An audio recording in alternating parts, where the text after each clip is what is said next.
Assalamualaikum warahmatullahi wabarakatuh.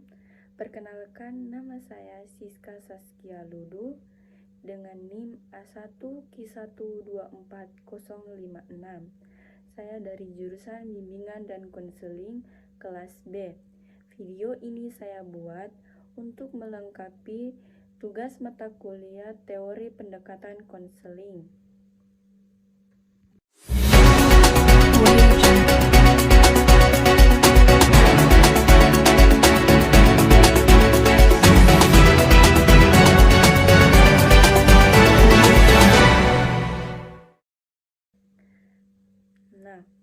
Selamat sore.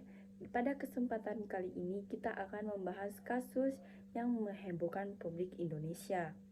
Kasus apa sih itu? Yaitu kasus Fadel Bajide dan Laura Mirzani Mawardi atau sering disebut Loli, yang menyimpan banyak lapisan konflik psikologi dan sosial.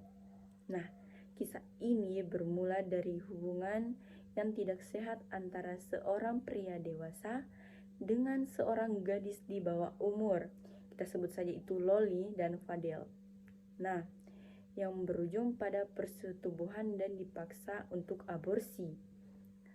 Dalam video kali ini kita akan mengulik kronologi kejadian yang memilukan ini serta melakukan analisis mendalam menggunakan perspektif psikoanalisis untuk memahami apa yang sebenarnya terjadi di balik perilaku pelaku dan dampak psikologis yang dirasakan oleh korbannya. Mari kita mulai perjalanan ini dengan memahami fakta-fakta kronologis dan dinamika psikologis yang menyelimuti kasus ini. Kasus ini bermula dari laporan artis Nikita Mirzani, yaitu Ibunda Loli atau Laura Mirzani Mawardi pada tanggal 12 September 2024 atas dugaan persetubuhan anaknya di bawah umur dan dipaksa aborsi yang dialami oleh anaknya, Laura Mirzani Mawardi atau Loli. Fadel Bajide dilaporkan ke polisi setelah terbukti melakukan persetubuhan terhadap Loli dan memaksa Loli untuk menggugurkan kandungannya sebanyak 2 kali. Setelah itu dilakukan sidang. Pada sidang ini pun berlangsung panjang hingga akhirnya pada tanggal 1 Oktober 2025 Fadel divonis 12 tahun penjara dan didenda 1 miliar bersubsidi 3 bulan kurungan karena tindak pidana persetubuhan dan aborsi anak di bawah umur. Fadel menggunakan tipu muslihatnya dengan janji bahwa dia akan menikahi Loli dan menjalani hubungan ke jenjang lebih serius lagi agar Loli mau menjalani hubungan persetubuhan layaknya suami istri secara berulang kali, yang berakhir dengan kehamilan 2 kali dan paksaan untuk aborsi dilakukan juga sebanyak 2 kali. Pada awal cerita kasus ini, Fadel berhasil meyakinkan Loli atau Laura Mirzani Mawardi dengan janji serius yang membuat Loli percaya dan meneruskan hubungan tersebut. Namun, hubungan mereka ini berujung pada kehamilan Loli. Bukannya bertanggung jawab, Fadel malah memaksa Loli untuk menggugurkan kandungannya sebanyak 2 kali dengan cara yang berbahaya, menggunakan obat-obatan dan menyebabkan pendarahan yang serius dan trauma fisik. Pada aborsi yang pertama itu belum berbentuk janin, namun sudah ada gumpalan darah. Sudah berbentuk janin yang bergumpalan darah. Pada aborsi kedua sudah berbentuk janin yang sudah membentuk manusia. Mari kita mengulik kronologi dari kasus ini. Kronologi lengkap dari kasus ini, pada tanggal 12 September, Nikita Mirzani melaporkan Fadel Bajide ke polisi setelah mengetahui anaknya Loli hamil akibat persetubuhan dengan Fadel. Fadel berdalih hubungan itu adalah hubungan serius dan ia berjanji akan menikahi Loli. Nah, pada bulan Februari 2025, Fadel resmi ditetapkan sebagai tersangka setelah penyelidikan polisi menunjukkan bukti keterlibatannya. Nah, pada selama sidang terungkap bahwa Fadel merekayasa hubungan dengan Loli dengan kebohongan dan tipu muslihat, sehingga korban terbuai dan setuju melakukan hubungan tanpa perlindungan hingga hamil. Pada upaya aborsi ini, Fadel memaksa Loli dan menyuruh Loli menjalani aborsi sebanyak 2 kali, termasuk memakai obat-obatan yang menyebabkan pendarahan serius. Kemudian Pengadilan Negeri Jakarta Selatan menjatuhkan hukuman penjara sebanyak 12 tahun dan denda atas tindak pidana yang dilakukan Fadel. Nah, mari kita lanjut analisis psikoanalisis. Sigmund Freud pada kasus ini mencerminkan konflik internal dan mekanisme pertahanan psikologis dan pelaku maupun dampak pada korban. Nah, yang pertama itu, Fadel Bajide menunjukkan dinamika konflik antara dorongan naluri yang kuat atau id dan norma sosial superego yang menekankan id. Nah, di sini id mendorong ia melakukan hubungan seksual tanpa komitmen. Sementara superego mendorong rasa malu dan takut terhadap konsekuensi sosial. Nah, mekanisme pertahanan seperti ini seperti penyangkal dan rasionalisasi. Nah, yang digunakan Fadel untuk menutupi kesalahan dan mempertahankan citra diri dengan janji palsu menikah dan memaksa aborsi. Nah, ini juga menunjukkan manipulasi sebagai bentuk kontrol ego yang ingin menghindari tanggung jawab. Fadel mungkin secara tidak sadar menolak pengakuan atau menyangkal atas dampak serius perbuatannya. Menolak mengakui penuh konsekuensi dan tindakannya agar dirinya tidak merasa terbebani secara psikologis. Nah, yang selanjutnya itu terhadap korban atau Loli. Nah, Loli sebagai korban mengalami konflik ego yang sangat berat. Egonya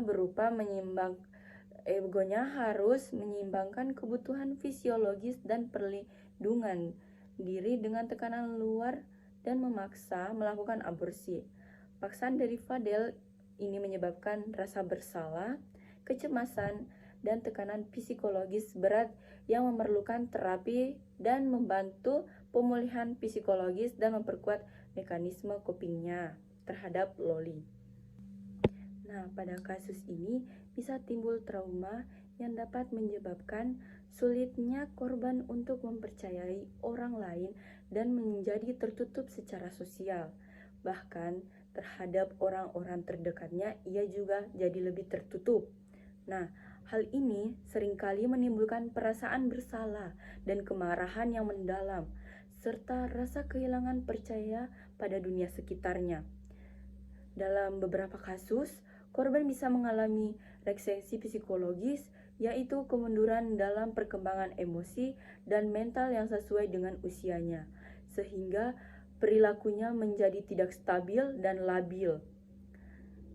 Nah, gangguan ini juga bisa terlibat dari perubahan dalam perilaku sosial korban, seperti menarik diri dari lingkungannya, mengalami kesulitan berkomunikasi, hingga munculnya kecenderungan agresif atau bahkan perilaku merugikan diri sendiri sebagai bentuk pelarian dan trauma.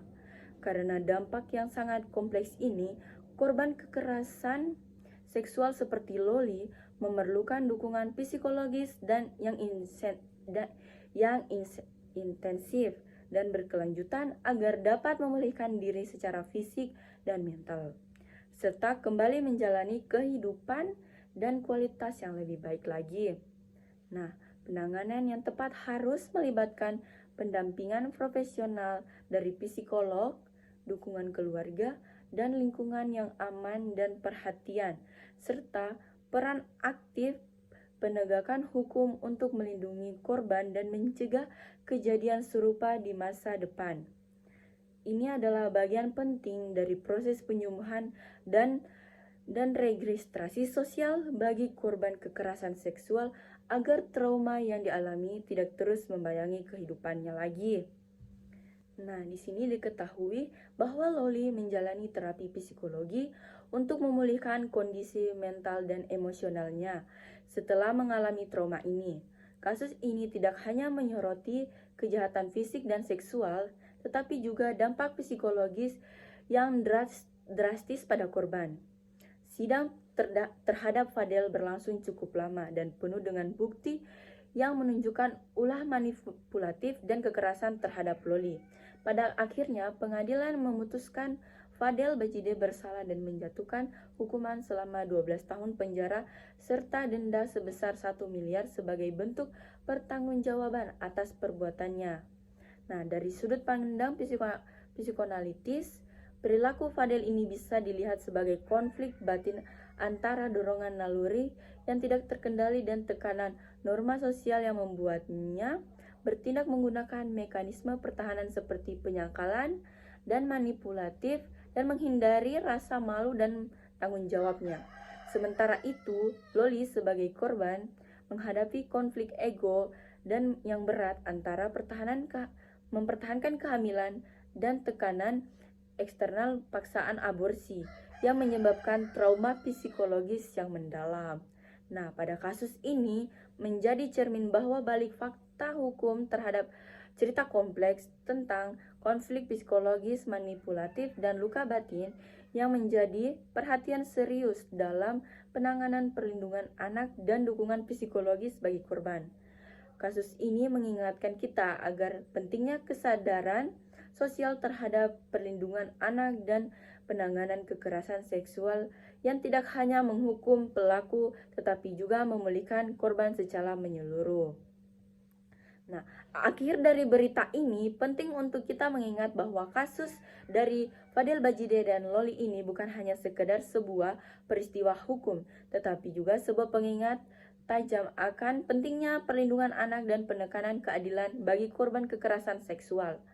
Vonis 12 tahun penjara yang dijatuhkan kepada Fadel merupakan bentuk pertanggungjawaban hukum atas tindakan merusak masa depan seorang anak dan melukai psikologi secara mendalam. Namun, vonis tersebut hanyalah langkah awal dalam upaya pemulihan dan perlindungan yang harus dilakukan, baik terhadap korban maupun terhadap masyarakat luas. Kasus ini menuntut kesadaran bersama akan korban maupun akan kejiwaan perlindungan hak-hak anak serta menumbuhkan lingkungan sosial yang aman, suportif, dan peka terhadap trauma yang dialami korban. Semoga keadilan dan dukungan yang diberikan untuk membantu Loli dan korban serupa lainnya bangkit kembali dan menjalani kehidupan yang lebih baik ke depannya. Keadilan harus menjaga masa depan generasi penerus bangsa. Sekian dari saya. Wassalamualaikum warahmatullahi wabarakatuh.